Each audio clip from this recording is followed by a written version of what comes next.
The Zelda series is one I've been keeping up with since I was a kid, and one of the games I play a lot, of course, has Twilight Princess. Other than Ocarina of Time, this one definitely has to be one of my most played 3D Zelda games. There's a lot to this game that I still enjoy to this day, like the dungeons and the world itself. I still think for the most part this game still holds up in a lot of areas, and frankly, is still one of my favorite 3D Zeldas. But I think now it's a good time to actually get into what I liked and disliked, and one of the parts that I really liked had to be the skills you can learn throughout the game. To me, this makes the fights a lot more cooler. Along with that, you can actually get more creative with how you take down different foes, since there are a lot of skills that can help with single targets or help dealing with crowds. My favorites have to be Helm Splitter and the Jump Strike just because I find them to be the most useful. Another part I really loved has to be the dungeons. Other than Majora's Mask, this game probably has my favorite set of dungeons in all 3D Zelda. They are pretty memorable, and in a lot of cases, you have to keep the whole layout of the dungeon in mind. I also do think the gimmicks for these dungeons are pretty cool, where to go on mines, you have to walk on the walls, Snow Peak, you have to deal with different breakable ice blocks and shooting cannons, and further on. These might sound kinda lame when explaining them, but in game I thought they were really well done. Another aspect I really liked was the world and just exploring it. There were quite a lot of small areas to explore, like using the spinner, the minion rod, and the claw shots just to find your way around. And traveling the world I find to be pretty fun and quick, since you can teleport around, use Wolf Link, and use Epona if you have to. This version of Hyrule still is probably the most fun for me to explore, and I just, again, like seeing the sights. Another part I actually found out pretty good was the characters.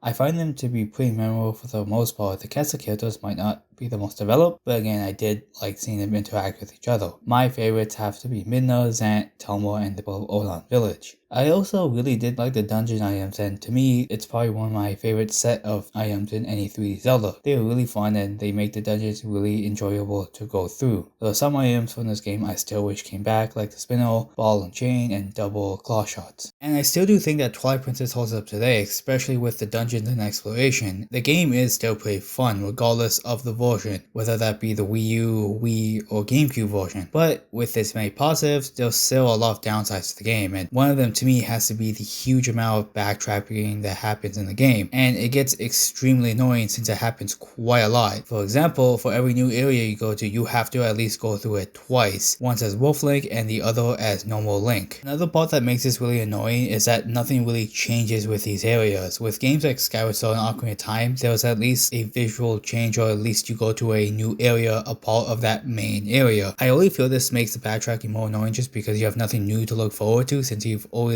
mostly explored the area before. Something else I find super annoying just has to be how the skills don't matter. All the enemies don't change based on how much skills you have. So worse, it just makes fights with them kind of meaningless since you don't really have to use them to win. This just really sucks since, the fights can't evolve past just hitting the enemy with your sword, and the fights can't get any harder. I also really don't like how most of them are optional, because when I played it for the very first time, I got almost none of them because I assumed that the game's story would just progressively teach me them, but no, I had to go out my way to get them, and I just find that even more annoying since, the game can't expect you to know any of them other than the first skill. I also didn't really like how useless most of the dungeon items end up being after you originally attain them. Items like the ball and chain, slingshot, the minion rod, and to some extent the spinner really suffer from this. I admit the slingshot isn't obtained in a dungeon, but I still really like the item just because, you can use it to stun enemies and still shoot stuff from far away, and it just gets outclassed by the bow in so many other ways. And I do admit that the spinner does get used in some parts, but it's mostly just used to spin in a certain location, and it doesn't have the same amount of fun and creativity when it's used in the obvious grounds. And in the end, I still do think most of the puzzles are just solved by using the bow, boomerang, bombs, and claw shot, and then later the double claw shot.